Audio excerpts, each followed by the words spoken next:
নবী কি বলেন? সহিহ হাদিসের ভিতরে আছে, উতিতুল ইলমান আউয়ালিন ওয়াল আখিরিন।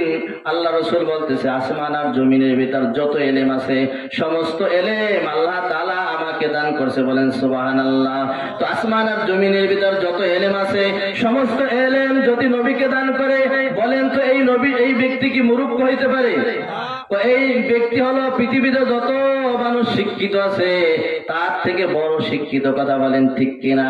আল্লাহ রাসূল বলতেছে, আমার সাহাবীরা প্রত্যেকে, তোমাদের প্রত্যেকের একজন শিক্ষক আছে। শোনো, আমারও একজন শিক্ষক আছে। তো আমার শিক্ষক দুনিয়ার কোন শিক্ষক না, আমার শিক্ষক হলো আল্লাহ। আল্লাহ মানে রব্বি ফাহসানা তাদিবি। আমার শিক্ষক যদি আল্লাহ হয়, আর আমার শিক্ষাটা বলো দামি, কম দামি হবে না বেশি দামি হবে? অবশ্যই আল্লাহ রসুলের শিক্ষাটা দামি হবে। কথা বলেন ঠিক কিনা? কারণ আমার রসুলের শিক্ষক আমার স্বয়ং আল্লাহ। আল্লাহ তাআলা দুনিয়ায় নবীর এই জন্য ভার্সিটিতে পড়ায় নাই, কোনো মাদ্রাসায় পড়ায় নাই।